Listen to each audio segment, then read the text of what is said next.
All right, we're gonna roll. We're gonna finish up. I'm gonna turn it down. I don't know. All right, we're gonna finish up basically part 2 of the listing process. Okay. And I thought last Thursday we were gonna be able to run through it. We didn't, and that's okay. There's a lot. There's a lot of caveats to this. I know there's a few agents in the office who have had some listings recently, and have stumbled upon a few of these steps, and have had some more questions and things. So I don't want to rush for the sake of rushing because this is all good stuff. If we do have time at the end, we've buttoned it up. We're going to kind of go over a seller settlement statement and well, just a settlement statement, but in this case, a seller's to be able to explain to a seller what the breakdown looks like and what all the numbers mean. Sound good? Sounds good. Okay, we've got a mixed. Thanks, Henry. We've got a mixed group here, so if I don't see you or hear you, raise your hand and we'll address your questions. So, can anyone refresh my memory? When we left off right? Kind of a listing had gone live and you were receiving offers. Was that it? That's where I'm going to pretend we were at. Okay, so this is always a question, especially right now in a pretty competitive market. As I explained last time, I like to go listings go on live on Wednesdays for usually showing starting Thursday or maybe a Friday. I want to give people towards the end of the week the opportunity to come through a listing and be ready to write an offer and hopefully get that property under contract by Sunday. People always ask, are you going to call highest and best offers? And it really depends. There's not a one size fits all. When your listing goes live and you are, let's say you start with the coming soon, right? And showings can start being scheduled Thursday, Friday, Saturday, Sunday. You'll start to get a feel of the activity that's coming in on this house, right? It's not obviously until people start seeing it where you're going to get offers, but at that point, it's probably too soon to say, yeah, we're going to have an offer deadline. Now, if your showing start on Thursday or Friday, and by the end of the day, you've got multiple offers, I would not limit and stop showings on Saturday or Sunday, right? You are trying to work on behalf of your seller to get them the best price and terms. There's going to be people that write a buyer's agent that write up an offer that say our offer is only good until midnight tonight, right? They're trying to push urgency to get your sellers to make a decision because they know that time will open up to more offers, right? So don't feel that you are pressured or your seller pressured to make a decision. In this market, if your property is priced right, you are in a position of power. Now, I've been on the other side, right? Where you get a great offer the first day and you hold out because you say, well, something better might come along, right? Everyone familiar with the term two in the hand or one in the hand is worth more than two in the bush? You have to basically be able to coach your seller to say, this is what's going on. We've had 3 showings. We have 1 offer in hand. Those other 2 told me that they're thinking about it, which means probably not writing an offer. We don't have any other showings scheduled. You should seriously look at this one, right? Can I don't know if anybody can hear me. I got almost burned by that this weekend, to the point that my stomach was kind of turning, and I was like, I eventually just messed this up. So I have a listing in Highland Lakes. It went live late Wednesday night. I had a showing immediately. I had an offer Thursday afternoon, and I had several showings still coming on Friday and Saturday. It was list price, conventional, 15%, straightforward, not asking for it. It was just plain. And usually the first off, in order to get them to really take it seriously, it should be on a silver plate, everything that seller is asking for. Right. And of course, the immediate response from my seller was, oh, maybe we should have asked a little more. And I'm like, yeah, okay, but, right? So they didn't put any deadline on the offer. So then I went back and I said, listen, we've only been on the market a few hours. So, and we've got a lot of showings that are coming up. My seller thinks they want to wait and see what happens over the weekend. I said, if your buyer wants to do anything else or a little more to make it worth it for my seller to say, okay, I'll just yank it off the market, then we could probably just settle something right now. The agent comes back and goes, well, I'll let them know. And then comes back the next day and says, well, they're kind of mad now. They gave you lists and they think they should have just gotten it. They'll think about it. In the meantime, I haven't gotten another offer. And I'm like, shit. So then I go to my buyer and she's annoyed, but she's like, fine, we'll just take it. So we accepted everything and I just turned it in. I said, I haven't heard back from you, but here it is. It's accepted. It'll probably make it easier. Go talk to your buyer. She's thinking again. In the meantime, so this is now Saturday morning. I get an offer at 11 o'clock Saturday night, list price, conventional, 20% down. Another offer was gonna come, but when they found out I had another one, they backed out. They didn't want to be competitive. We accepted that second one like in a heartbeat, first thing Sunday morning. And then I went back to the first one. I was like, sorry, we got another offer. We're rescinding our accept, But I was sweating it. I tried to play the game and I almost got burnt by it. Yep. Even in this market. Yep. Right? So you signed the first one and sent it back for the bottom line? I never and- got the bottom line And they back. kind of They're like, we're hesitated, thinking about it and you got now. another one and In the you jumped meantime, on it? Jumped Okay. on it and then rescinded the other one. Yep, all because you didn't get the bottom line, it was still open. Correct. And I did not rescind that first one until I had the other one bottom line. Right. Great. Oh, So. does there have to be a date on there? Yeah, what do you mean? Like you said, they didn't put the first offer, they didn't put There was no expiration on it. the expiration. Anyway, I was just gonna say. Sorry to though- deep- But even if there was, when your seller Doesn't signs matter. it, the buyers still have to acknowledge it bottom line. right. So within that, say, 5 minutes of you accepting or bottom lining the one. Yeah, what and if the doing other one would have Yeah, called? you would get screwed, wouldn't you? Or no? I could have backed out of it. I mean, I'm sure I could have backed out. It could have been an issue, but But that's why you want to cross your T's and dot your I's. Everything in writing, sign, time is of the essence, right? I've been verbally negotiating deals and I get another offer and I'm like, sorry. And they were pissed. yeah. And one agent was like, And we I had get a it. we had a deal. I said, and she's like, well, you need to talk to your broker. I was like, actually, in writing it doesn't count, or like via text or whatever. Like I got another one. So she, it's a challenge. Now, if you're in a situation where you have multiple offers, right, and they just come in, then you would call for a highest and best. And we've seen different. Ooh, Pete's joining us. We've seen a lot of different strategies for communicating the highest and best offers. Typically, you want to be able to articulate to the agents that are submitting offer what's important to your seller, right? Any sophisticated buyer's agent should be asking besides price, what's important to your seller, right?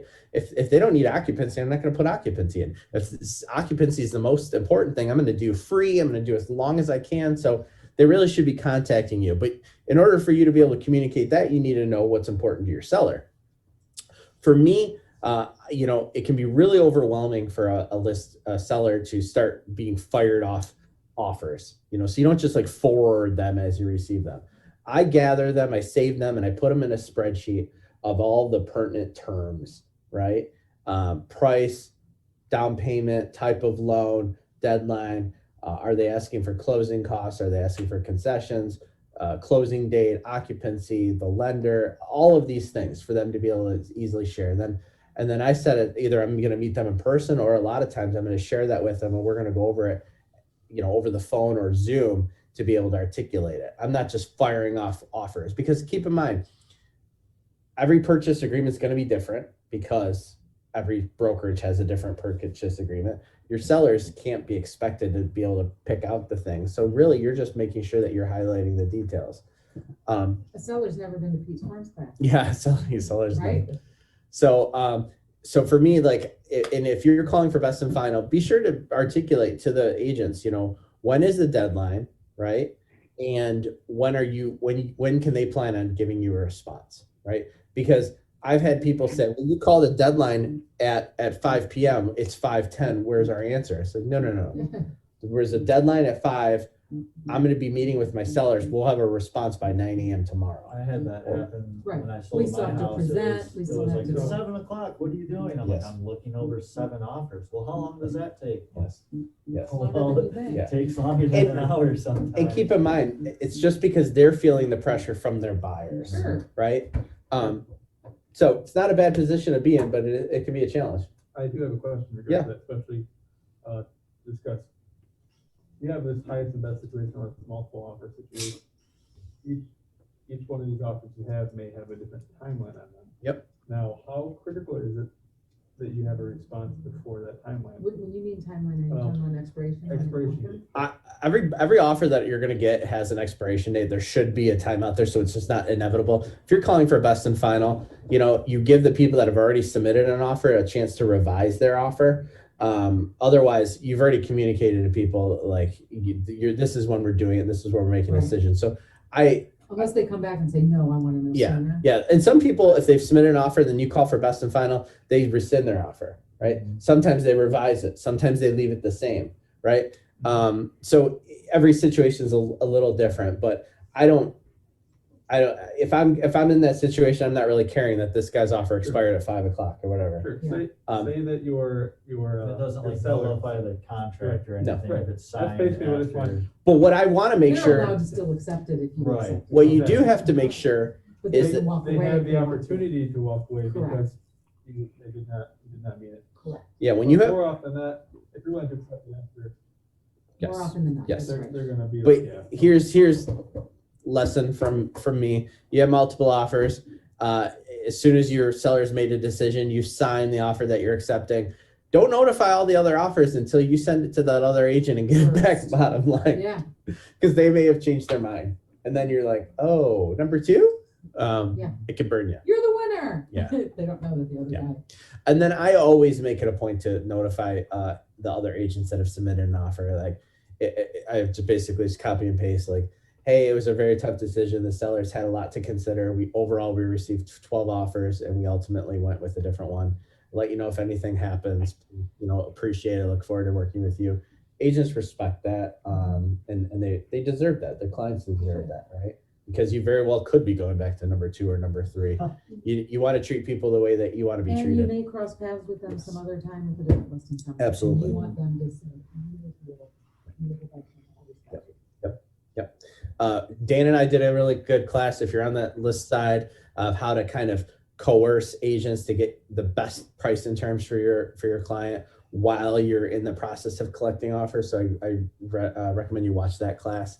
I think it was like negotiating offers. Dan and I, it was a couple months And ago, then there's one on the coaching job that I did back in September or October, of analyzing where offers. I had like 17 or 18 offers, threw them all in a spreadsheet and analyzed them on the list side, which helps you make a strong offer for the buyers. But together, both of those things I are. use that one so much I could probably don't better than you do. 350, it sold for. There you go. So we have to, once we accept an offer on our listing, we have to change in the MLS to pending or ABO. Now, you will see agents out there that keep their listings active and maybe write in the remarks, will change to pending after inspection. That is not allowed. You're not supposed to do that. You're supposed to, if you have an accepted showing, if you have an accepted purchase agreement, you're supposed to change it to pending. Now, if you're still showing it and your seller's allowing showings, you can keep it as ABO. Does anyone know what ABO stands for? Accepting backup offers. Accepting backup offers. Mhm. Can you, yes, can CCS as well, I'm sorry. So CCS would be in if you accept an offer that's contingent upon the sale of the buyer's current home, you would change it to CCS. Okay. So that's why when you are looking for properties on the MLS with a buyer, don't just do active. Look at coming soon, active, look at ABO, look at CCS. Again, with ABO or CCS, it doesn't necessarily mean your seller or your buyers have a chance to get it, but they are available. They should be available to show. So when do you use, what does ABO specifically mean? Accepting backup offers. I If someone change calls it- through. But you just. Yeah, I change But typically. I thought it had to go to pending. That you just So- had to so- go to pending. Okay, so you can keep it as ABO, and Pete, correct me if I'm wrong, you can keep it as ABO until the contingencies are removed. So in theory, you could keep it ABO through inspection, and once inspection was passed, you could change it to pending. Okay, You could keep it as ABO until appraisal is through, and you have clear to close. okay. But keep in mind with ABO, that means people can still show it. And if your seller doesn't want, showings, you must put it as pending. Right. Don't change it to ABO and then just decline every showing. You will get reported. Okay. Oh, okay. Make sense? So pending is not going to allow any showings. So change it, but I wouldn't change it until you have fully executed purchase agreement. Is there a time limit on pending? Yeah, I think it's 48 hours, but I would do it right away Right, because what do you mean? especially if I have property. Like how long the No. property? Oh, no, I've had a pending for a year and a half. Oh, okay, Yeah. all right. It's a new construction. All right. Yeah, Make sure this is, You got a couple of changes there. what's that? Oh, yeah, it's John, Kim, the I can't read the I was thing. watching them as they were going up. I can tell you what. If you want. Yeah. There. John's saying that in command, under the opportunity, there's like that offer. Oh, You yeah. can put multiple offers Yeah. in there, and so you can show that. So there's some cool stuff in the pipeline. Apparently, you're going to be able to upload the PDF of the offers, and AI is going to be able to take out those things and create a spreadsheet for Really you says that. of the price of that. That's supposedly so. Apparently you can do electronically, which would be kind of cool. We'll see how. I'm sure there'll be bugs in that, but think about all the way technology already is. So it's only a matter of time. Question, Matt. Yeah. Excuse me. Good morning. This is Hope. Did I understand you saying we have 48 hours to change it to pending after the offer is accepted? I think you have to update the MLS status within a certain period of time. It could be 48. It might be different, but you are obligated. You basically can't just keep a listing as active perpetually if you've accepted an offer. Okay. Make sense? Yeah, it makes sense. I was just wondering the time frame. Sure. I think it's 48. I don't know. I'll check. Okay. If I have a hot property, I'm probably still getting inquiries from agents and showing requests. So I want to change it as well because I'm sick of fielding them. I don't want to take this in a different direction, but I'm gonna just make a comment. So this house, my condo that I was just talking about, rather than marking it pending, I marked it as ABO so that I could still pull the listing from the KWLS for a paid Facebook ad I was doing. Because once it goes pending, KWLS won't find it. Little hacker tip right FYI. there. Cool. So, Good to know. Okay. Make sure you have all your paperwork together. I uploaded it in Command. I also always, Sharon's a paper lady. She likes paper hand copies of things. I use Google Drive, my own personal stuff. I keep copies of everything in there. I don't know if but I want to have multiple places. You're going to go back and forth with PAs and things. So make sure that, you're labeling them correctly. If it's a counter, I write the property address, counter, and the date. If it's the fully executed, I write property address, fully executed, the date. So just make sure you have your stuff organized. This is where the certain salespeople will be all loosey goosey, and believe me, you will want to have your stuff organized. So we'll get that link in. Who was that? Matt and Sharon, do you have suggestions? I found that during my last transaction, my little file folder, my digital file folder, did get really confusing as to which version of the PA we were on and which addendum it was on, because a lot of times it'll just say addendum, and you're like, yeah, which one am I looking for right now to upload to DocuSign? Do you have suggestions on file names that kind of help organize your stuff? Yeah, I do. I use the word counter. I do offer, counter, and final, and I use Bottom dates. Yeah.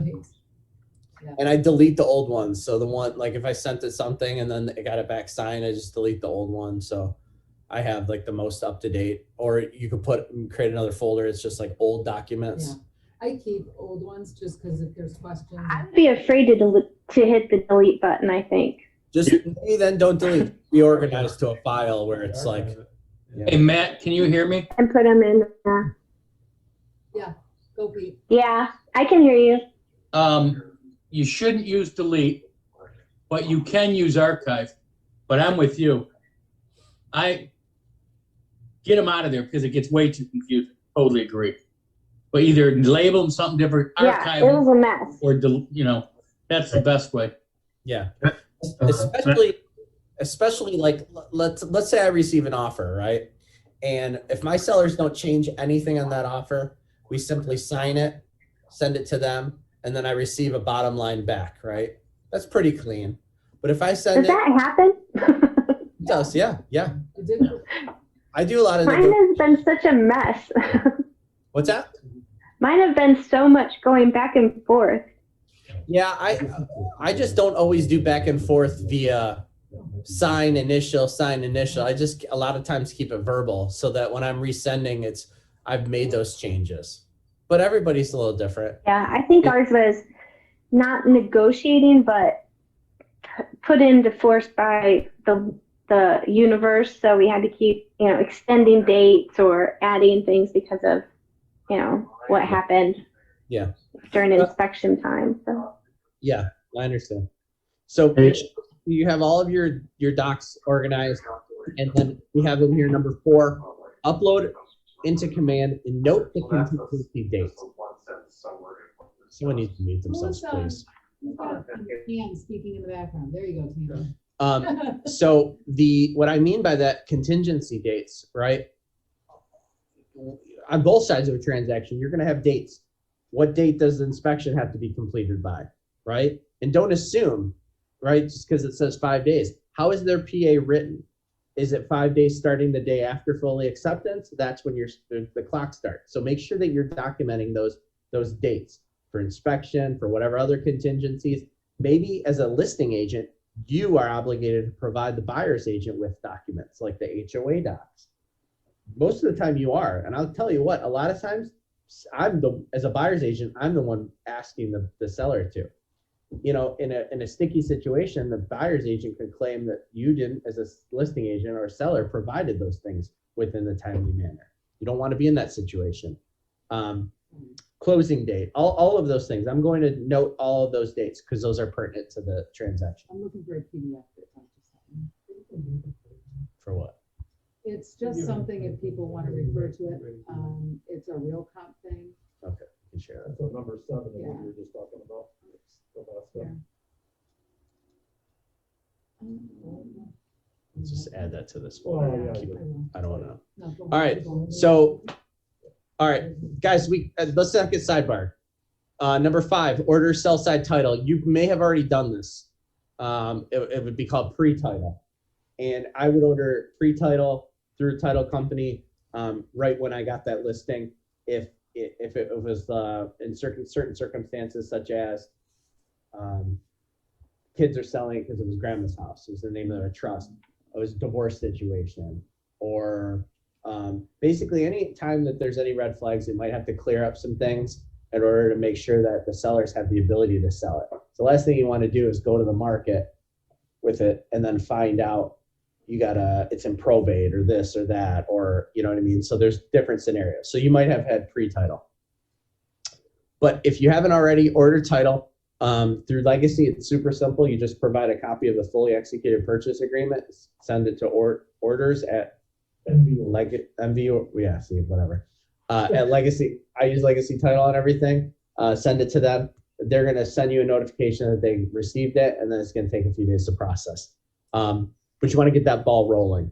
Make a note of who the seller or the buyer's titles company is, right? You should have a little file. It's like, here's the buyer's mortgage company, and their contact, who's the buyer's title company, because our title company needs their title company's contact, right? Someone's going to be asking for it. You might as well start to have your stuff together. It says coordinate buyer's inspection with sellers. What you're doing is you're waiting for the buyer's agent to contact you to schedule it, or for them to schedule it via showing time, right? That's usually the easiest. And if they do it via showing time, even if the property's pending, your buyer or your seller rather is still going to get the notification saying this is what it is. But you need to prep your seller. This is what that means, right? It's going to be probably a couple hours, Mr. Seller. You're not going to be at the home, right? No one's going to be at the home. It's This a is for courtesy to say, does this time work? Exactly. This is when we can do it. Yep.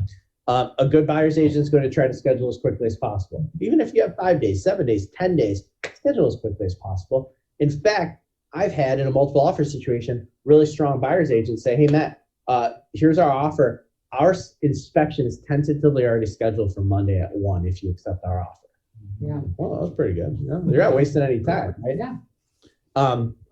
And then, you know, they're going to send out a copy of the fully executed purchase agreement to the lender, because then they're going to apply for that mortgage. Now, they've already probably, hopefully, gotten pre-approved or pre-qualified, but in order for the lender to process the full application, they need that address, right? So they're going to start their stuff.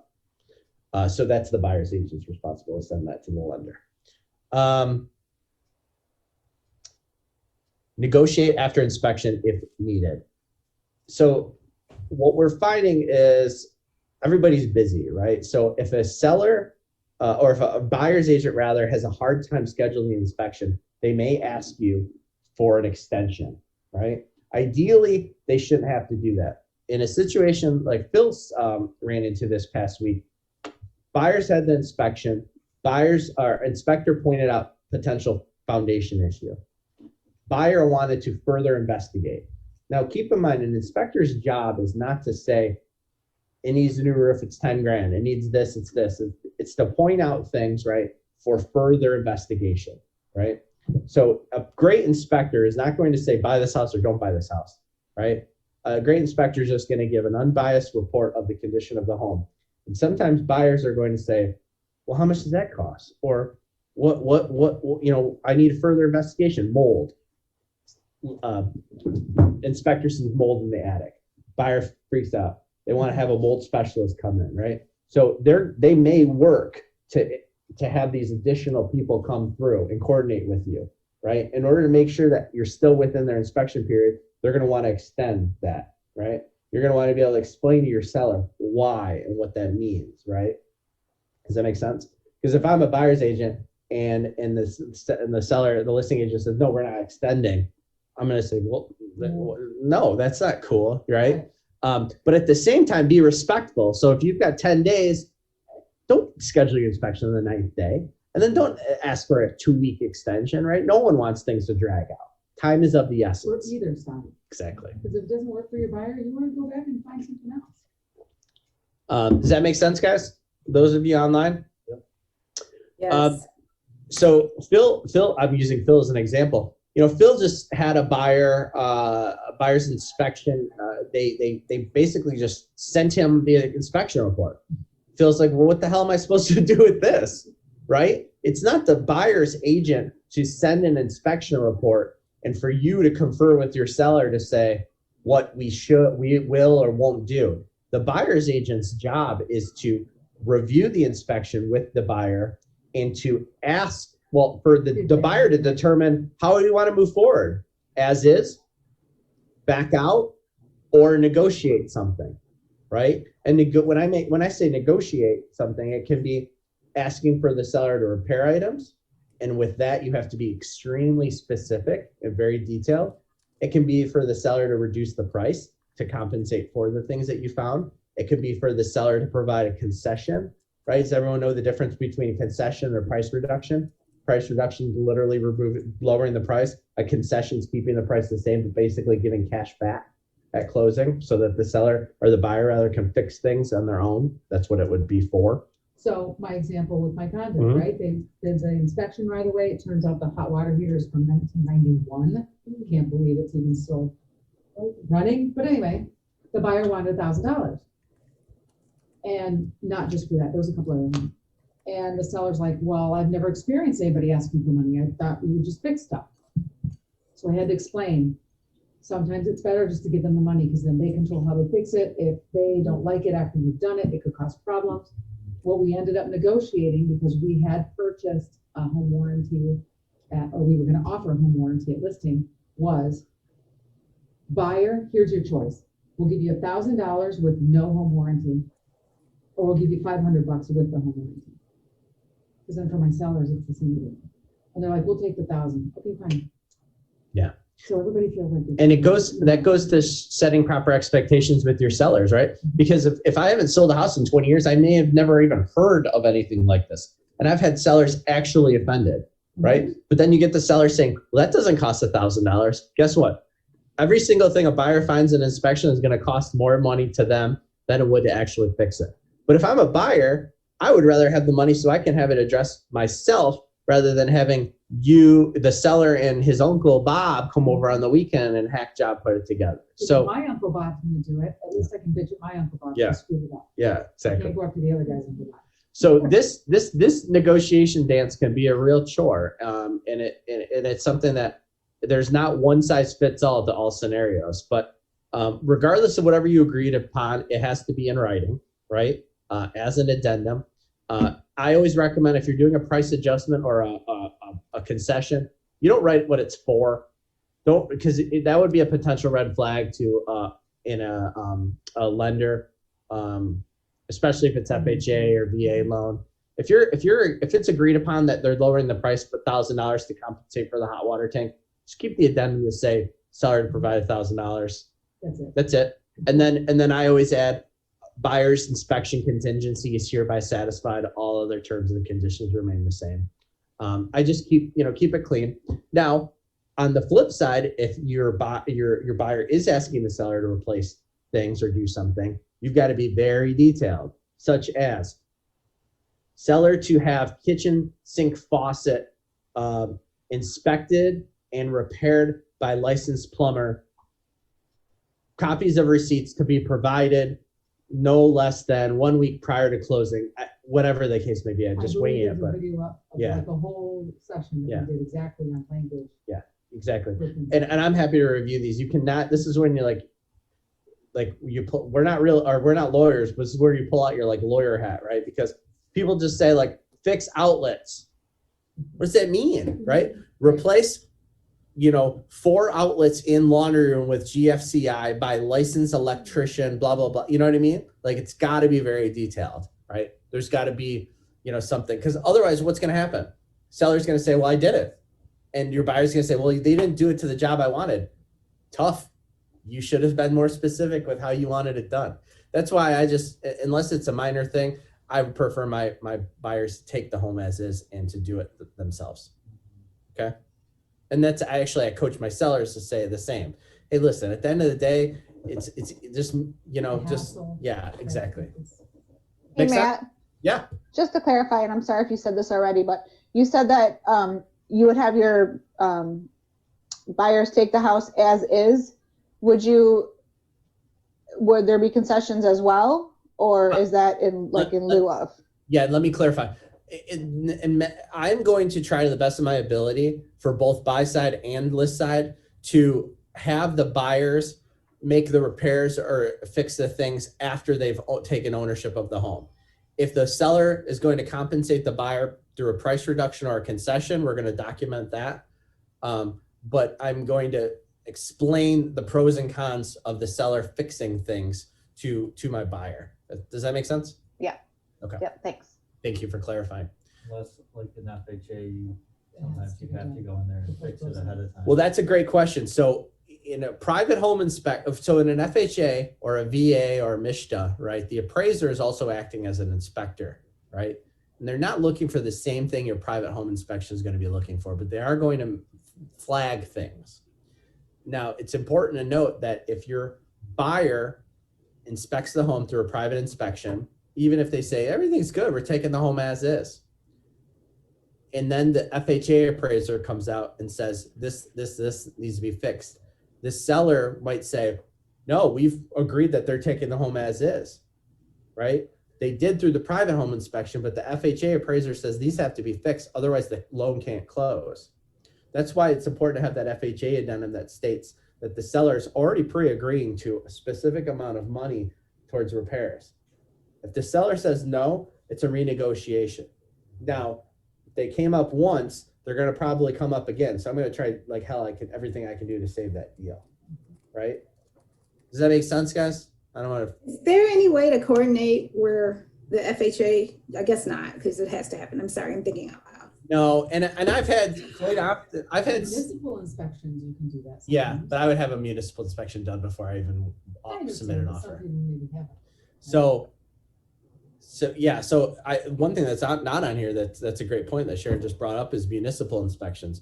There are cities, townships, and villages that they have to inspect the property for the seller before the seller has the right to convey it. Meaning, that the city has to come in, inspect the home, and if there's anything that the inspector doesn't like, the seller actually has to fix before they can put that home, before they can sell the home. Not before they can put it on the market, but I would not, if I'm a buyer's agent and I go show a property in one of these areas, I'm going to say, have you already had your city inspection? Dearborn. If I'm representing a buyer, have you already had your city inspection? No? Ooh, okay, well, Westland too. make sure it's in the purchase agreement, right? As contingency. And then once the seller satisfies whatever items the municipality wanted done, they go back, this is all on the seller. They go back to the city, the inspector comes back out, or they show proof that they fixed whatever they had to fix. The city issues what's called a certificate of occupancy. That is necessary for closing. The C- title company needs it, a C of O.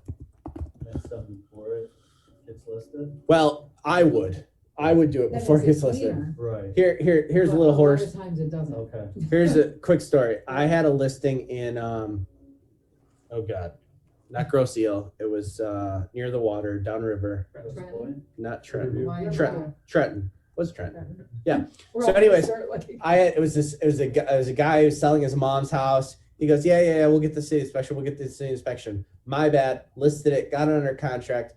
Their offer was contingent upon the city inspection. So, okay, we got to do this. We got to get this done. City comes in, all new electrical. It's like 20 grand and stuff. The buyer's like, seller's like, I don't want to do it. Buyer's like, I'm not taking it.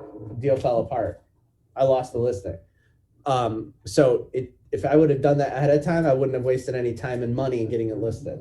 So Do we know, real quick, if there's a list of all the cities? I've only encountered it in Dearborn and Westland, but is there a list somewhere? yeah, there is a I list. know Wayne requires a C of O. Yeah, Wayne requires a roof inspection as well. Livonia does for rentals, but not for regular ones. Redford It's does. different. Most Yeah. do now. Where's the list? You just Taylor does. Google it. I think it's like a state of Michigan list. Okay. I have a list, but Thank it's you. 2006. But those things change, and there are some circumstances where it's not. So your best bet is to look at the list, but also to call the city's building department directly and inquire. That's what I did. as part of my due diligence as a buyer's agent, I'm always making sure that this is, I'm verifying this as well. I got burnt by that too, because the listing agents said that they checked and that nothing was needed in New Boston. But then we found out the day before closing that Huron Township, or the other way around, did need something. And the sellers were already moved out, they were already gone. The agents from the other side had to get a check from the seller, drop the application off at the, it was during COVID. It was last March, it was crazy. Yeah, So- you know the So, BATVAI? In the timeline, do you make that call to the city when you're showing a house for a buyer? I do it right when we're Sure. writing Yeah, an if you're offer, a when we get it buyer. under contract, Right. during our 7 days or 10 Yeah. days, So whatever. there's no warranty deed, correct? It's a receiver deed. What? Is it less? What do I mean? GMAR also has a list of the cities Good that to- require it.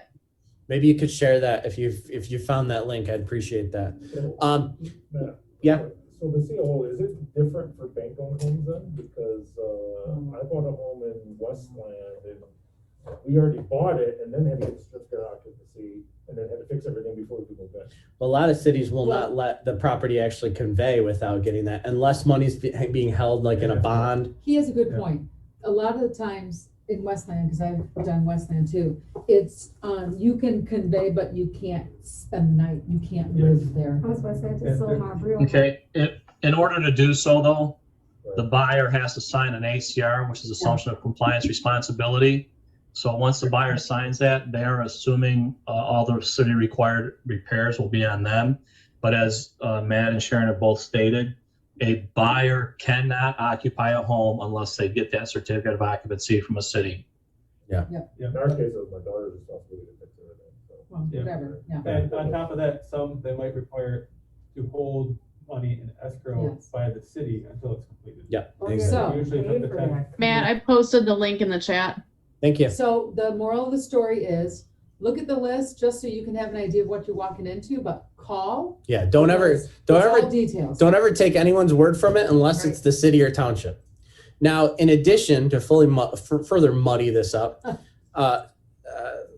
septic in Wayne, Macomb, and Washtenaw, just like you having the city come out and having a C of O, they need, if the property has a septic field or septic tank and septic field, that the seller has to have the septic inspected by a company approved by the city, township, village, county, and certified before they're able to sell a property. Again, not before you're able to list it, but before you're able to sell it. So I would recommend you do it before you even list it. So you can say, I've already had this done, here's proof of it. Okay? My listing had to have a whole new engineered field put in before we could close it. So Hey, this, Matt, can I point something out? Yeah. This GMAR list, I think somebody's posted this before. You have to be careful. So looking through this GMAR list, Canton, is one required in Canton? No. However, if the city's vacant, if the property's vacant and the city finds out, then it will require a city inspection. Livonia is not on here. Livonia, same thing. Does not require city inspection unless the house is vacant or it's not been if there's a break in the chain of sale. And I'll give you an example. This house on Merriman that I sold, it was quick claim deeded from the parents to the children, and so typically because the children, they weren't the owner, the occupiers at the time, it would require a city inspection, you would think, as the buyer's agent thought on this listing, and called the city, and the city said nope. They're the registered owners, and so it's going from an owner to a buyer, so it's not required.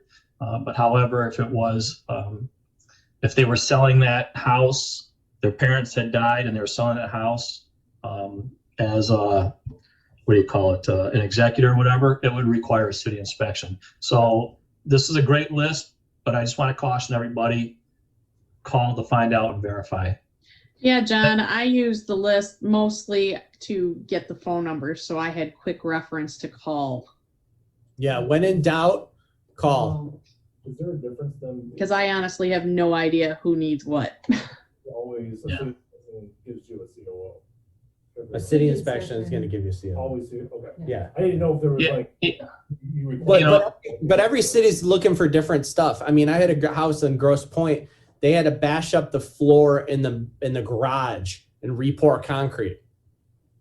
Sometimes it's similar to FHA where it's like a handrail or chipping paint. It's, so every city is a little bit different. Some are going to come through and actually check outlets and electrical. Some it's superficial appearance wise. So it's all going to be a little different. But when in doubt, call. And don't rely on the buyers to call, right? If you call as a buyer's agent and you find something, then share that with your client, right? Because believe me, it'll come up. If you can't close, title companies, big red flag. You don't just slide under the radar typically. After you've negotiated everything with, and after inspections, and when we say inspections, keep in mind, guys, it's due diligence, right? So it's not just inspection period, it's due diligence period. What do I mean by that? During that period of time, a buyer is able to really back out for any reason. And this is, people don't think about this. People, like I've had buyers back out before they even had the home inspected. And then the listing agent says, no, you have to inspect the home. The heck I do, right? If I'm within my number of days, I don't actually have to have the home inspected. It could be because I drove by the home and didn't like the way it looked in the dark. It's because I verified the elementary school and that was too far. It's because I looked up and realized there was a sex offender that lived 3 doors down. There's a loud dog next door, whatever. I reviewed the HOA docs and there was something in there that I didn't like. Which there should be an addendum. Right. I looked up and verified the property taxes, or I calculated them, and my buyer was like, well, nope, it's higher than I thought it was going to be. there's a variety of reasons and variety of things that they're going to do during this due diligence period, and they can really terminate the contract in writing if they're within that period of time for any reason they want. They do not have to give a reason, right? So on the list side, your seller should not be celebrating and starting to move out if you're still during that inspection period. A lot can go awry, right? So after it's buttoned up, great. I always like, have that nail in the coffin. So even if they're taking the home as is, I like an addendum written up. Now, every purchase agreement is a little bit different. It basically says if not provided in writing, it will expire. I like everything on the up and up. So I like, even if they're taking the home as is, I like an addendum stating such.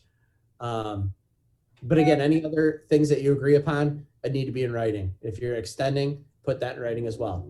At that part, you're in the waiting game, right? You're waiting for appraisal to happen.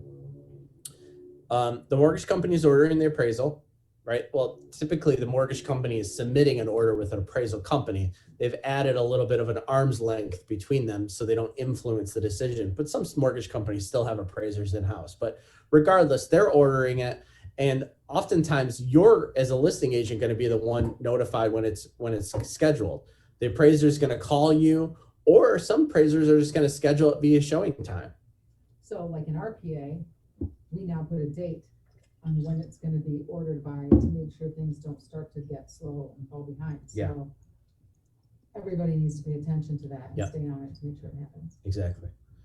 So the appraiser is going to schedule a day and time. Now, some appraisers during COVID, they were just doing like a drive-by appraisal. Sometimes they're still going in the home. It's very quick. Ideally, I tell my buyers or my sellers not to be there, right? I, as a listing agent, like to meet the appraiser there, right? Especially if I want to make sure that I'm pointing out something. If I'm at all worried about the appraisal dollar amount, or if I think, well, look at these comps, they could pick some ones that are going to help or hurt us, I'm going to meet the appraiser there. Believe me, you'd rather be there than not be there. But it's relatively quick. Appraisal is super quick. Most of the work that they're doing is outside of it. Yeah, they're coming there. They literally will kind of blow you off. Sometimes they're nice. I kill them with kindness. They'll snap a few photos. They'll take some measurements and they're gone, right? Milk and cookies. Yeah. Try to butter them up a little bit, but it's relatively quick. So yes. Do you want the house presentable and whatnot? Sure, but it's not like a showing, right? So if the seller's like, well, I've got a lot of boxes packed, that's fine. The appraiser doesn't care, right? Like that's not the point of it. So don't have your seller be, in a pinch trying to accommodate the appraiser for that. Once the appraiser comes and does the report, usually it takes a few days for them to fill the report. Then they have to submit it. Then an underwriter has to sign off on it. So you may not get a response whether the appraisal came in or not for a week. And then even when you do, oftentimes it's, hey, appraisal's all good. What does that mean? It appraised at or above the contract price, right? Typically on the list side, you don't necessarily see what the appraisal amount is. And if I'm the seller, I don't really care as long as it came in at or above. Now, if it comes in below, that's a different scenario. And that's where you have the opportunity to renegotiate, assuming the buyer still wants the home. Okay. But if they do come back and they say, hey, it appraised low, great, send me a copy of the report. Then I'm going to be reviewing that appraisal report, reviewing the comps. Oftentimes, the appraisal is a good appraisal, right? Yeah. Maybe they cherry picked, or maybe they left out a few that you would have included, but it's not a bad appraisal. What you're looking for is a bad appraisal is comps that are different size, farther back in time, farther out of the area when there's other ones that are available. I just talked to an agent that had an issue. It was a tri-level home, and the appraiser only used tri-levels despite there being colonials and ranches right next door. Right. So every appraisal is a little different. Right. But be prepared. Right. Because a buyer doesn't have to come down to come up. Seller doesn't have to come down unless there's a appraisal guarantee in the original paperwork. It's a renegotiation. Question. So are you saying that we can kind of appeal the appraisal if they don't look at everything? Well, you can try, but keep in mind your seller didn't order the appraisal. The buyer did. So if the buyer's not interested in it, it's a fruitless effort. Okay. Right. But I will try my damnedest to get that deal together. I'll put this though. I've even contributed my commission, right? And I'm not saying do that. I don't want you to spend your money, but coming that far along, I want to make sure I can do everything I can to get to the closing table and work on to the next deal. Because if it falls apart at that time, listen, if a home appraises low one time and it's a good appraisal, it's probably going to appraise low, right? And that also assumes that you're going to go through finding a buyer again who's willing to pay the at or more, The 3 weeks. right? Yeah. And it's got to pass inspection again, right? So I'm going to do everything I can to really try to keep that deal together. And again, don't throw out your money, but talk some sense into the seller, because oftentimes in their mind, they're already cashing the check for this, when the reality is, Mr. Seller, we have to sell your house 3 times. First, we have to get it under contract with the buyer who wants it. Number 2, it's got to pass inspection. Number 3, it's got to appraise. So pass appraisal. You're all good. Whether it came in good and you're good, you don't have to have anything in writing. If you're in love and you have to negotiate something, you got to have it in writing. At that point, Hey, Matt, I'm sorry, can I interrupt? I have 2 questions. Sure. Regarding the appraisal, so just like the inspection, it's typically just like the appraiser and the buyers, correct? The buyer. No, buyer's not at the appraisal. Buyer's agent's not at the appraisal. So it's just the appraiser. Just the appraiser, sometimes in you, right? Appraisers are licensed. They can access lock boxes and let themselves in. Felicia. I'm calling highest and best for tomorrow. But yeah, I'm not, definitely not buyers. And if buyers are in an inspection or appraisal, they can't be at that house without their agent. But it's absolutely pointless for a buyer to be at an appraisal. Now, after the appraisal, prior to closing, if they want to schedule a time to come back through to measure or I don't know if today, yeah, I don't know if today, because I think all slots are. Can you just, yeah, right there. There's, yeah. Hey, Matt, One Yeah. slot for 15 minutes. on that last statement, Yes, sir. try to avoid that at all costs. I mean, Try to very avoid- honestly, letting people go back and look at house before closing. Maybe tomorrow, there are a few. What slots happens? tomorrow. What has happened in the past? All right, thank you. Buyer gets cold feet and says, "Oh, not what I wanted." Tomorrow at Kills deal. 8. Yeah, we actually had that Because we have discussion. showings till 6. Leisha, So, mute yourself. okay. We had the you. discussion in Facebook, right? If a buyer didn't want an inspection, then all of a sudden was like, hey, can we come through for an inspection? No good things happen when buyers walk through. They are entitled to do a walkthrough prior to close though, right? Per their PA? In most cases, I would say every PA I've seen does for sure.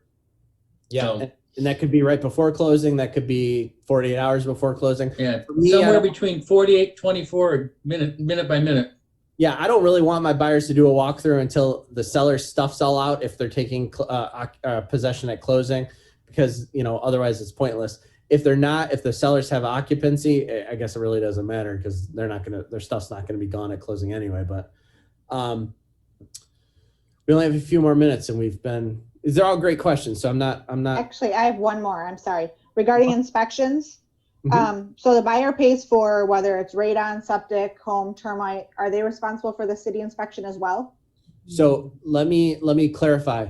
If the city, township, or county requires a septic prior to listing or prior to sale, the seller is responsible for that, as well as the city inspection for a C of O. Now, if a buyer wants to have a sewer a septic and a well inspection as well, that's on their, no pun intended, that's on their cost. Same with private home inspection, same with appraisal. Okay.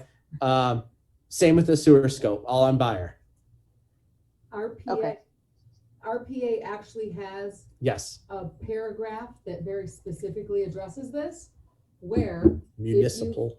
if you find yourself in a situation where the seller refuses to pay for that kind of stuff, like it says, seller or buyer is responsible for municipal inspection. Seller or buyer is responsible for any municipally required repairs. So when you're doing an offer on a house, make sure you check off seller on that. Right? I always To do make seller sure- on both. Yep. Yeah. Okay. Appraisal paid for by buyer as well. Used to be rolled into closing costs, typically now paid up during the process because so many deals were falling apart. The mortgage companies were losing money from not getting paid. So when you're talking to your buyers, make sure that they have budgeted in addition to their closing costs and down payment Hello. through the process, they're gonna have to pay for the inspection, and that could be $500, $600 for a full inspection, radon, sewer scope's another 150 if they want the sewer or well and septic. So these are all monies that are coming out of their pocket, and if they decide to walk away or the deal falls apart, they do not get back. Right? Same with appraisal. Okay, we're right at 11:59. So, well, yeah, that clear to close is really the next thing. Does anybody have to go? I'm okay going a few minutes over. I'm good. Okay, let's keep rolling then. Barbecue. Sidebar, give me my order, my lunch order. Appraisal's back, everything's good. What are you waiting for at this point? Clear to close. Clear to close. Can anyone define to me what clear to close means? All contingencies have met their needs, they've been completed. What contingencies? So does clear to close mean that you're ready to go to the closing space and get the deal and sign the checks and get the keys? Not so many words. Yes, it does. Clear to close means that you've the mortgage underwriter has been satisfied with all of the contingencies and I don't know, I guess contingencies and conditions rather. All the conditions have been satisfied, right? So final documents to them, such as right before closing, a bank statement, an updated pay statement.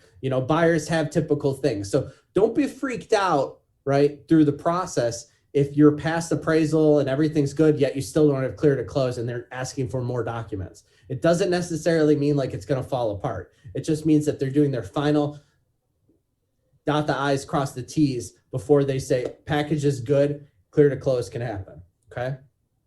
But when you have the clear to close, does it mean you can close the next day?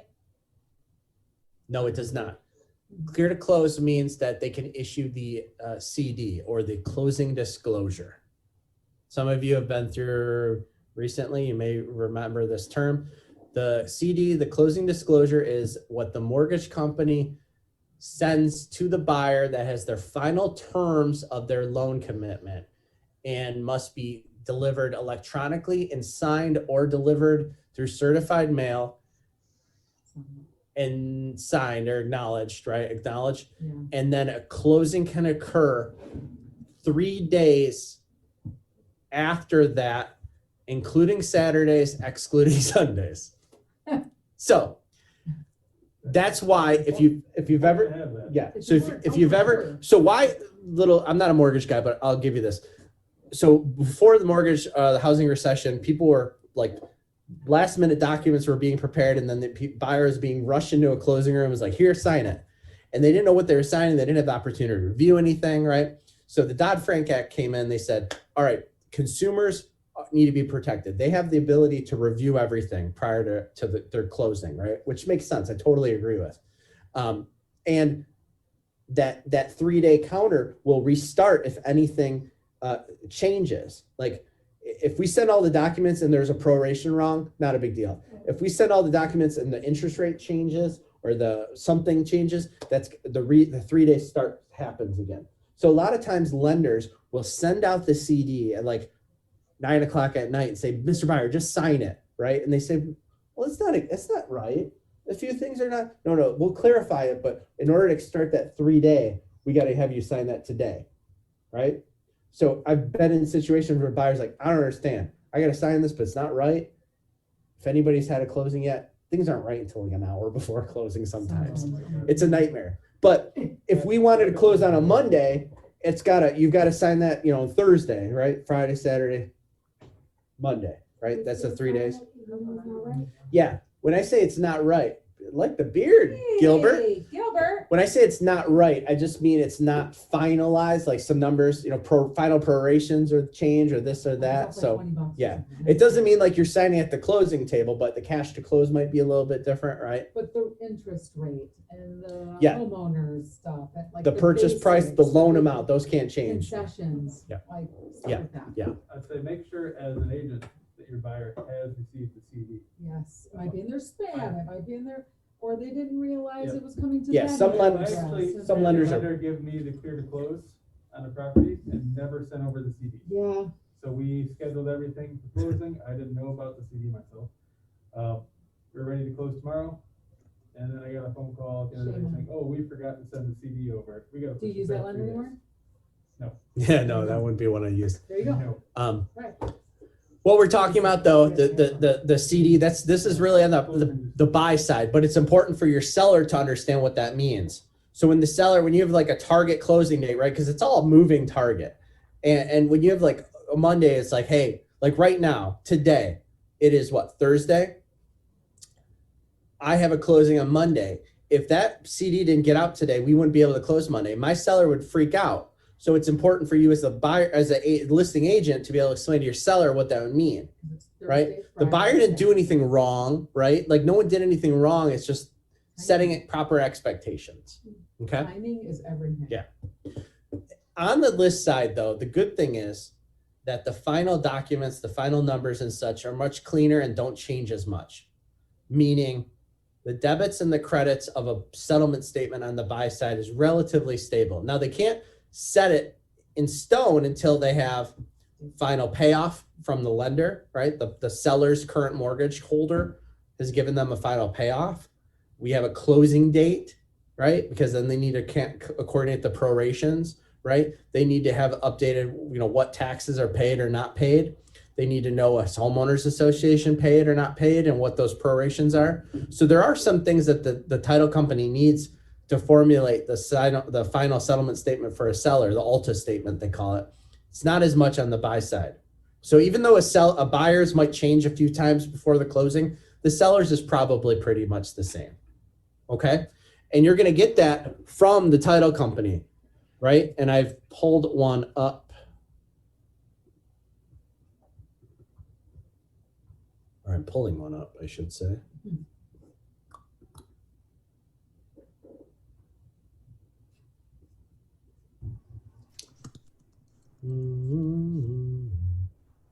Matt, while you're pulling that up, is there a certain time, should you wait till after the clear to close to coordinate the closing time with the other side?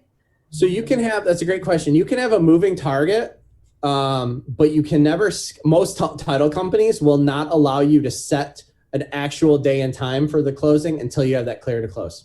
Okay. Oh my God. Because they've been burned. Yeah, they're allocating resources to making sure it's on the calendar, right? So everybody may be shooting for a day and time, but it's not going to be set until they have that clear to close. Okay. So, you may be coordinating with the buyer's agent, right? Oh yeah, Monday at 1, and then you finally get clear to close, and then the title company says we don't have available closers. That's happened. Oh shit, we got to push it to Tuesday, right? It happens.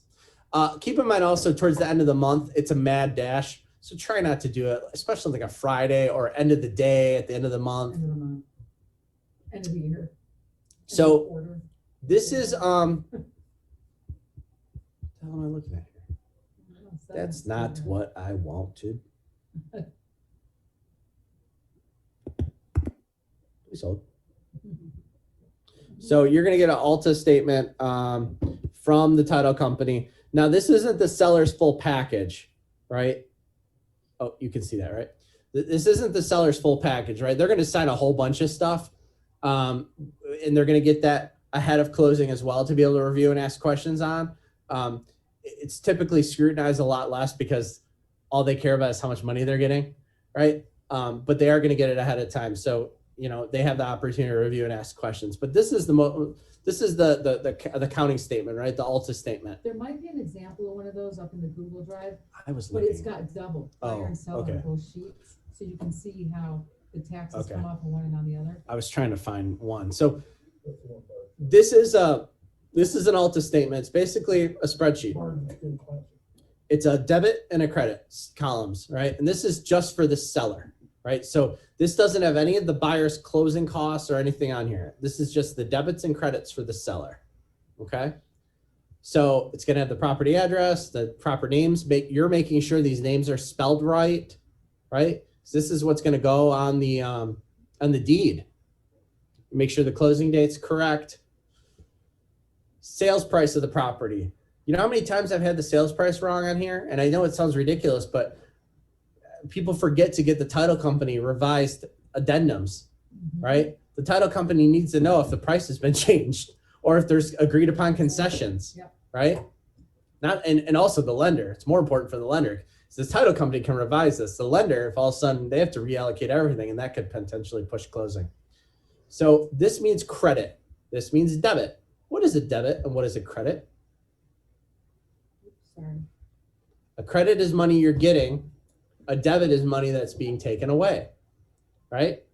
So in this case, this is for the seller. They are getting $250,000 for the sale of their property. They are getting prorations for property taxes based on the closing date through the date that that cycle, right? So these people are actually getting money back. They're either getting it back reimbursed from them. Well, it always comes from the buyer, right? So in Michigan, we pay property taxes in advance, not in arrears. So this isn't a tax class, so don't get me wrong if I mess this up. But essentially, if I've already paid my property taxes, right, for the rest of this year, and the buyer's buying my house starting today, or they're going to reimburse me at the closing for the taxes starting today going forward, right? I'm going to be responsible for the taxes up to this point. So let's say at closing time, I had not paid my property taxes this year. They're actually going to be collecting money from me on a prorated basis from the time that they were last due until today. Okay? Yeah.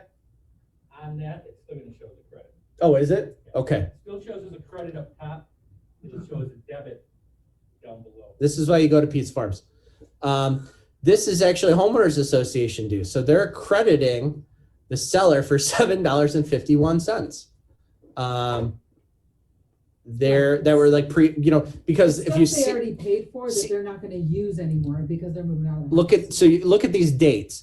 So this closed right before the new year. So the HOA dues were already paid for 2020, but they were getting a credit back for 10 days, right? So it was prorated based on 10 days because we closed on 12/21, okay? And then rubbish collection, trash. As you can see here, the seller concession, that's a debit for $2,000 because that was agreed upon after the inspection for them to provide $2,000. So again, sidebar, but what a lot of sellers don't understand is money out of their pocket. No, it's just money out of their net, right? So you're not actually providing the buyer with money per se. It just comes out of the net. So it's $2,000 less that you're going to get at closing. Okay. So just that's like what we talked about earlier of that could be like something that they decided the buyer was going to fix and we didn't write what it was. We negotiated that during the inspection period and they're taking the home as is. We have an addendum that says their inspection contingency was satisfied. The seller gave them a $2,000 concession, thus reducing their cash to close by $2,000. So in theory, they could do whatever the heck they wanted after they closed on the home. Whether or not they fix the things is up to them. It doesn't matter. Hey, Matt. Okay. Yeah. A concession and a price reduction, I mean, when it comes down to it, it's the same thing, right? I mean, essentially. Well, price reduction lowers the amount that the home has to appraise for. Price reduction also reduces the amount of transfer tax and commissions and the buyer's payment a little bit. Okay, but I mean, as far as what the seller's going to net, it's going to be the same thing, whether it's a concession or. No, it's not dollar for dollar, again, because of the things that I just said. It's nominal. It's nominal. You'll have a smart seller that will realize this, but it is nominal, Pete, Phil. It's nominal, but it isn't exactly the same. Agreed, Pete? There's a few things on here that are on this that don't apply because the seller is not paying them. That would be on the buyer's ALTA. They are getting they're being charged a $300 closing fee, right? There's a settlement fee from Legacy Title. They are being charged title insurance, right? This is a debit for $1,353. They're being charged a debit for a commission to the listing agent, a debit to the commission to the buyer's agent. So you want to make sure that these are correct. These dollar amounts are brokerage, not agent, brokerage. See, that doesn't say listed paying to Matthew Marsupian. This says Keller Williams Advantage, unfortunately. Transfer tax, right? So title insurance and transfer tax, those are based on the sales price of the home. Well, yes, the sales price of the home. The transfer tax or the title insurance policy on the debit side for the buyer is based upon the loan amount. Okay, sorry. Then you'll see the payoffs, right? So they're getting $250,000 for the sale of their home. However, they've got a couple mortgages on this property that have to be paid off. And that's why the title company gets a payoff authorization form from the buyer or from the seller rather. I always mix this up. They're going to say, hey, we've pulled title. It looks like there's 2 mortgages on this house. The seller might say, no, one's been paid off. Okay, great. We have to look into that. We have to prove it. They might say, oh yeah, we have both. Okay, great. We need a form so we can send this to the title company or to the lender and calculate the dollar of payoff as of this closing date. Okay. And sometimes they calculate it a little bit, over calculate to collect a little bit more. 4 or 5 days. Just so they're not having to revise all the numbers. So people will close and then they get like a $5 check. It's normal, right? Because the prorations are always hard to get exact. But they're going to be paying off this loan to Fifth Third. They're going to be paying off this small second mortgage to Bank of America, right? So they're going to, and that's part of the reason they're providing title insurance. Now there's no application fee, but they do have to pay the winter taxes. So this is where debits and credits get a little confusing because you can see, wait, they have to pay the winter taxes of $885, but then they're getting all this back. Yeah. So, it's like, even though they're paying it, they're getting back a portion, but it all has to add up, right? They had to pay their quarterly trash dues because apparently they hadn't paid them yet. So they're paying $51.90, right? But then they're getting credit back. Yeah. Because again, they went into it with an outstanding balance. Think of it that way. Damage deposit, admin fee, $395. That's to our brokerage. Occupancy escrow. Because these sellers were getting 60 days of occupancy, we agreed to withhold $1,000 as their security deposit. Duplicate tax bill to Waterford Township, $1. Occupancy escrow. So this agreement was 60 days of occupancy with the first 30 free. So we escrowed 30 days at a daily rate. The title company's holding this $1,000 as well as this. So depending on how many days the sellers actually utilize of the occupancy, they may get this money back or a portion of it. Water balance due to Waterford Township. Again, they had an outstanding balance. They had to pay it at closing, and then they got a credit back. And then this was a divorce situation. So the title company divvied up the proceeds 50-50 between the ex-husband and ex-wife. But all the debits have to equal the amount of credits, right? So if $10 is given here and they're getting $9, it's going to show $1 on the other side. So it's all got to equal out. Make sense? This is where the finance people nerd out. It's where people like me, their eyes cross. But on the buyer side, it's going to look completely different because it's for the buyer's debits and credits. Okay. So anyways, this is important for you representing a seller to be able to explain and understand because they're going to be looking through here and questioning things. And typically what do people do until they get clarification? They freak out, right? So be prepared to be able to say, hey, you're going to get something from the title company. It's going to be all your closing documents. Let me know if you have any questions. The most important thing is to make sure that the names are spelled right and that, the basic info. I'm going to look this over as well, make sure we haven't missed anything. What is the most common things? Seller concession or credit are missing. Compliance admin fee is missing. Commission amount is wrong. There's certain things that are wrong. Sometimes the purchase price is wrong because again, title company never got an updated addendum. Yeah. So I just want to add though, because in my case, the title company sent it to their clients. They sent me and they wanted me to send it to the clients. Yeah. So I just want to make sure that was good because I didn't know if I was supposed to send it or not. I originally got it and I'm like, okay, I'm good. Yeah. Because I thought the title company was You're the doing it. liaison Yeah. between. And the then I title found out afterwards. So I just want to make sure that they. You should be explaining it to your clients. So, Yeah. Can I say one thing on the? Yeah, of course. On the list side, always go over it. On the buy side, don't even attempt to. Because when you're talking about a mortgage, You don't know what the costs were that the mortgage guy, you don't know how good the guy's credit is, you don't know anything. So the mortgage rep should be the one going over all the costs. Don't even try to go over with the Yeah, buyer. like a lot of You're going to times- confuse them more, Absolutely. probably. Most of the Alta statements I get on the buy side don't include loan Mortgage costs. costs. They're only the real. And then they've estate got a costs. weird credit. You're like, what is that? Yeah. So, It's just don't even try it. but so in essence, Mr. Seller, you're going to be netting, right? You're going to be netting these two numbers added together in this case. Mr. and Mrs. X Seller, you're going to be netting that amount. Would you like that in the form of a cashier's check, or would you like a wire? Bring wiring instructions to closing, your account and routing number and bank name. The title company may charge a small fee to wire. Otherwise, they're happy to give you a certified check. They were doing wires for free during COVID. I don't know if they still are, but just prepare them. I know that seems really simple to say, small fee, but people freak out. It's weird. 25 bucks. Or they think, oh, I don't want a cashier's check. Well, it's good as cash. Go right to your bank. Right. It's The difference, wire, money's there. Cashier's Has check, it clear got it clear. Yeah. still? Now, I'm going to add an element of confusion to this, but if you're representing a seller who's then going to become a buyer, right? This is where it really helps to work with the same title company.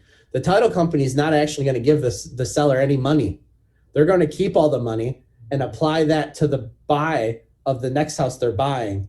And if they're going to net 100 grand on this, but only spend 80 on, then they'll get 20,000 at closing, right? That way it doesn't have to go to their bank and then go right from the bank to back to the title company and then for the closing. There's a hold on that. Yes. And that's where it gets crazy. So if you're doing back-to-back closings or even a few days, right? And you're doing it at the same title company, just have them withhold the proceeds.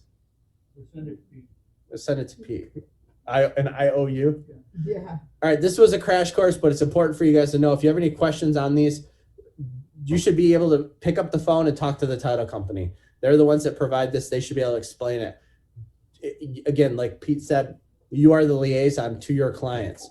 So don't just say, well, I'll have someone from title call you. It's your job to understand this. Now, if there's anything that's not accurate or if you have a question how it was computed, of course, ask, right? But your sellers are going to be looking towards you to understand this and be able to explain this First stuff. question when your client goes into closing, you're gonna pull out the closer's gonna pull out the closing statement and say, has anyone got to open this with you?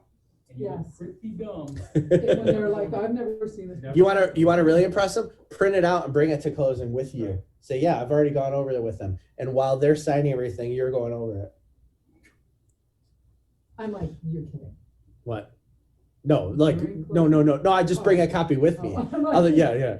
So when they're looking through and they're like, I have a question, I got it in front of me. Yeah, okay, got it. Okay, and then there's obviously a whole bunch of other documents that are typically boilerplate. Can I say something that Yeah. seems to always confuse sellers, but as soon as you explain it, they're like, oh yeah, of course. The $300 or $400 that gets held on the water escrow, Oh yeah. Did you talk about that? No, I think it was on there. it gets held because when the final water bill gets read and the title company gets it later, they will pay off the balance of the water bill so that the new owners start from scratch, and anything that's left over gets sent back to the seller in a check. But when a seller first sees that, they're like, $400. I just paid the water And bill. You're like, hold on. I already paid it. If there's a $4 balance on it, you'll get $296, you'll be okay. Or Now why? $296. Now let me ask you a question. Why don't they do that with electric or gas? Because you transfer utilities on the day of. No. Because in the They don't stay with the person's name. property.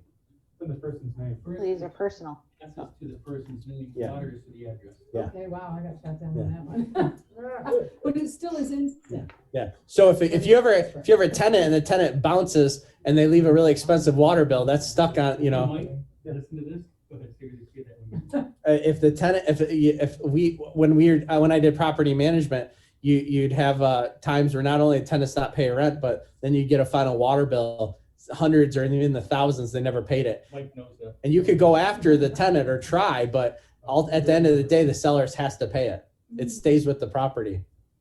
So there's a number of ways you can do that. They can wait for the final water bill and they'll do a final read, and then they can pay it. The title company can pay it and then give the balance, or the seller can provide proof that they paid it, and then they'll get the money that the title company is holding back. Most title companies want to pay the bill.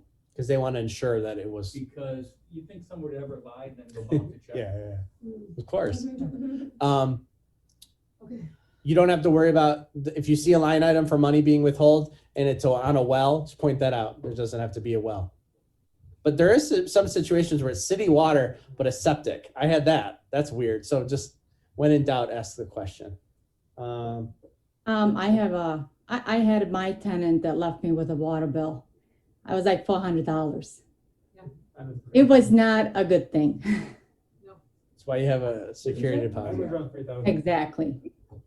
That's crazy. Crazy. Okay. All right, guys. Appreciate you. I'm glad we were able to get this through. Thanks for staying over a little bit. As always, let us know if you have any questions. And I will talk to everyone soon. Hey, Matt, Thanks, I have Matt. one quick question. Who was that had a question? I'm still on. Yep. So the seller's net statement kind of goes hand in hand with the Alta figures, right? So what a seller's net sheet is a watered down version of that Alta statement, right? It's something that I'm going to do with the seller at a listing appointment or when we accept an offer that's going to give them essentially cliff notes of what they're going to get at the closing. So what I mean by that is, I'm going to share this with you. So I use Legacy Titles. Yeah, we had a brief class yesterday with Barb, so Okay. she kind of touched on this a little bit, but So I'm going to use, where is it? so the title company does the Alta sheet and we do the seller's net sheet. Yeah, the seller's net sheet's not something that like is a legal document. It's just to give them the idea of how much they're going to get. The Alta statement's at the closing. Like that's the actual legal document of the final numbers, right? The seller's net sheet, it's kind of an estimate. So Legacy Closings title capture app, you fill in all this information, right? Let me just pull up one that's saved. This is one I did. So you're going to put, what's the sales price of the property? Well, let me just go to new. You're going to do a property address, the sales price. And this is, of course, estimate. If it's a listing, you're going on a listing appointment, you're just going to put the price that you're going to list it at. Closing date, that's just estimated. The reason for that, those for prorations. Mortgage payoff, that's going to be the first and second mortgage balance, right? To the best of their knowledge.